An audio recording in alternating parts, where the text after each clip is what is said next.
Welcome back to the Real Estate Rat Pack Radio Show with Chris, Joe, and Rob. The crew is taking your calls, so dial in at 1-800-808-5548. And we are back, and the whole time Rob's been talking to us on the mic, actually. It's pretty funny, yeah. I am a professional. You are a professional, that is correct. Vaughn, I want to talk to you about sick homes.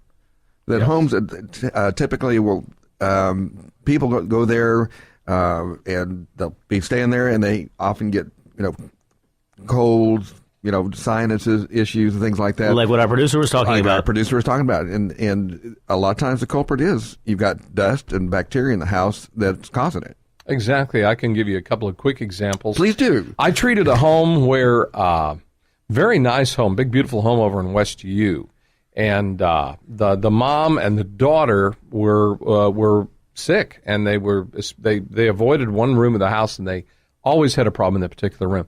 And called an AC friend of mine to come. We took a look at it. The problem was that neighbors had put in mulch in their yard real close to the AC unit. And it was drawing in, of course, it's in mulch. There's a lot of bacteria and things in mulch.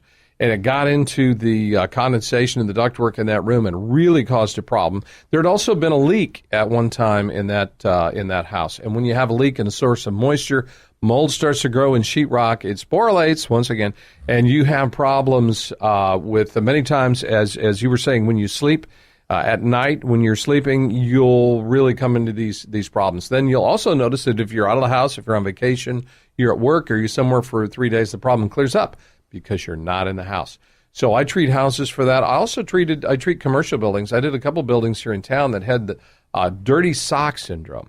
And that's when the AC. I know, right? Awful. I know. But you promised Joe you were going to talk about that online, though, on air.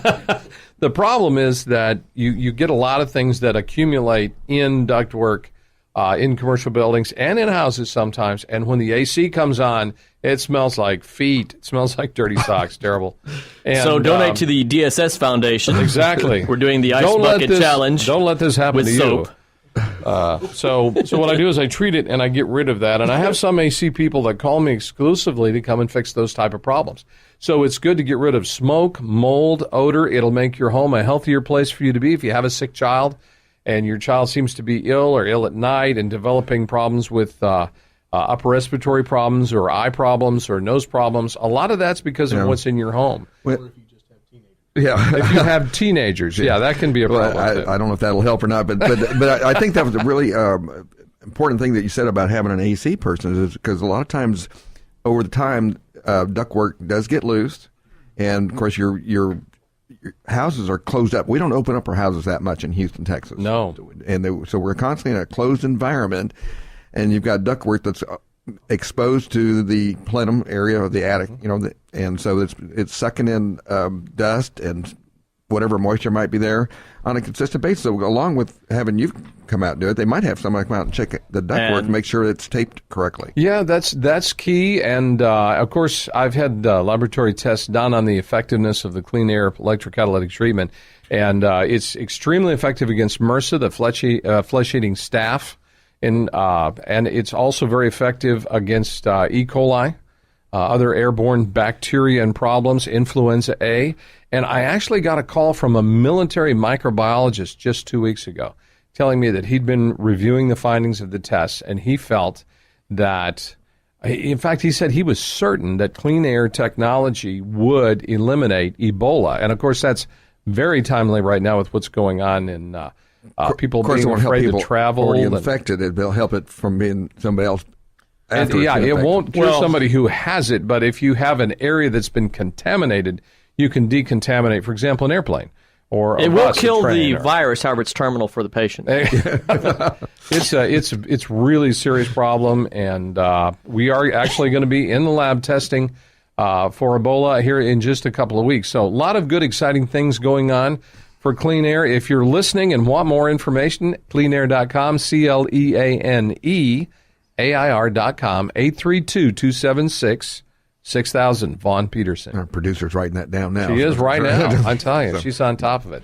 I think she also just wrote, buy more donuts. She told me earlier she'd been eating those donuts for 5.5 years, and she's like rail thin. So I don't know how she does. She says she has kids at home, so I know she's chasing them around and staying in shape. Now, Vaughn, I've got a quick question for you, bud. Sure. A lot of times we go to put internal piers in a home. Mm-hmm. There's a good percentage of the time where a homeowner will choose to saw out the slab in the house as opposed to tunnel it, just to save on cost. That creates a humongous dust problem. Oh, yeah. I mean, sawing concrete, if anybody's ever seen it, it's a mess. Clean Air Services, will that take care of that dust problem? We actually really impact dust problems, whether it's concrete dust, sheetrock dust, whatever the problem is. The process actually pulls all the air in the house. I'll turn over all the air in the house 500 to 800 times, sometimes 1,000 times, turning over that air through the machines. Inside the machine, we have a H2O2 hydrogen peroxide vapor that never leaves the confinement of the machine, but everything pulled through there will collapse dust. It also is very effective, of course, killing bacteria, virus, things like that, mold. But it really impacts dust tremendously. So I have people call me and they'll say, I've got this house I want to buy, but it has old people smell. Or it has, well, everybody knows what that is. That just describes it, right? Or a dust has real bad dust problems. Of course, any home that has a water leak, you first have to fix the leak, and then... That would be sectarian sporolidification. Yes. It could be.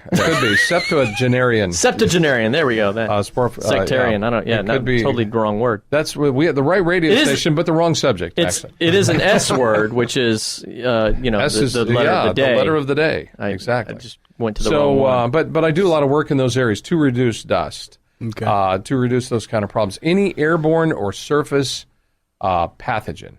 So biopathogen, chemical pathogen. I treat brand new homes to get rid of the VOCs from the varnishes and things that are used. I was about to ask you that question. And they're not mobile homes anymore. They are manufactured homes, or especially known prefabricated homes. Yeah, the formaldehyde odors. Formaldehyde is a real problem in some new RVs. The glues and all that they use. Glues, adhesives, and sometimes I'll treat homes to get rid of adhesives that the carpets were put down with. Different people have different allergies. Different people are subject to different problems with building materials, varnishes, paints, and things. So I'll come in and treat a brand new home to get rid of the odor and the problems from varnishes. And I had a friend of mine, he may be listening today, Michael, if you're out there, that had a home that had problems with the floors. When they came in and re-varnished the floors, re-stained the floors, they had like 3 shots at it. They couldn't get it right.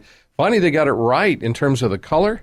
But they used a marine stain. Oh, my. And the house, walking in that house, even after the floors dried, was like walking into a tub of kerosene. That would burn your eyes pretty severely. Ever, yeah.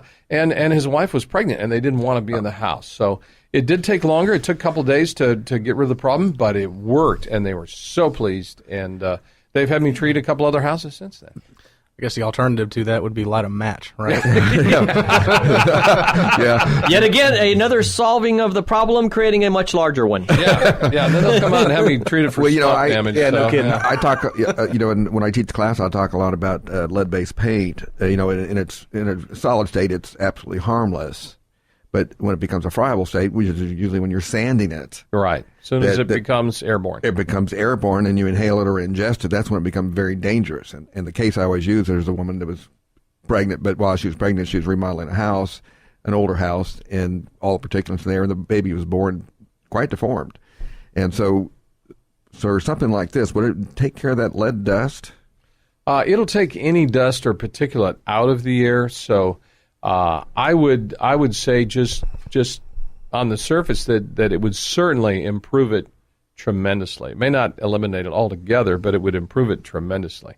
And would you say would it be an advisable thing? I know, like when we get carpet, and you may have said this, I don't know, when we get new carpet in the house, that type of thing.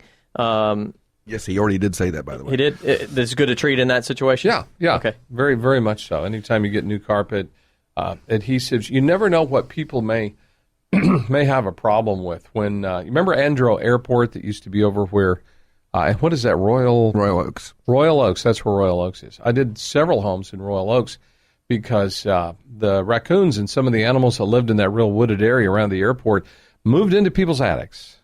after that happened, and kind of gnawed into some of the ductwork. Well, we started did, using we did the cut their ductwork trees down and stuff. Yeah, we did. We took hey. their homes, so I guess they decided to take ours. As long as you're paying rent, right? But exactly. Well, if you get animals in the attic and they get in the ductwork and they start doing things in the ductwork they shouldn't do, you'll have problems in the house, and this really helps eliminate those type of problems. Well, Vaughan, we're kind of running out of time here, so let's. Peace. Yeah. What do you want to leave people with? What kind of information do you want to leave them with? I would say this: if you have any questions, if you want to know more, you can call me. Certainly, you can call me at 832-276-6000. I'm local here in Houston. I do get out of the Houston area to do some problems from time to time. Looking at expanding actually soon. Also, you can just search Clean Air Services, but you have to spell it right. There's a lot of clean airs out there. CleaneAir.com. You can go to YouTube and look at Clean Air Services, and you can look at a lot of wonderful testimonials from people whose problems I have solved. So give me a call. Check us out on the web. Check us out on YouTube, and I'll be happy to help you with whatever problem you have with airborne and surface problems in your home. That's Vaughan Pederson with Clean Air. John Dowdy with Permapeer. What do you want people to know? Long story short, if you've got foundation concerns, whether it be something you've noticed in your home in the buying or selling process, something an inspector has said or flagged, give us a call. Let an expert come out and look at it. You can get on our website. It's www.permapeer.com. It's PERMAPIER.com. You can call our office at area code 713-849-9993. And everything's very important here. We always like to leave every week with a good saying. The fact that we're all short is a pretty good saying right now. It says, great things are done by a series of small things brought together. That we're all sounds brought like together my today. mom, trying to perk me up in childhood. That is correct. Absolutely. Absolutely. That or your mother-in-law, right? Time flies when you're having fun. We always have fun here. Until next week, we are out. And you've been listening to the Real Estate Rat Pack. The question is, who's Frank, who's Sammy, who's Dean, and who's the other guy? Chris is Frank, I'm he's Dean. and I'm Sammy. Yes. That's right. Yeah. So tune in to the really big show every Saturday at 9 a.m. right here on 100.7 The Word, KKHT.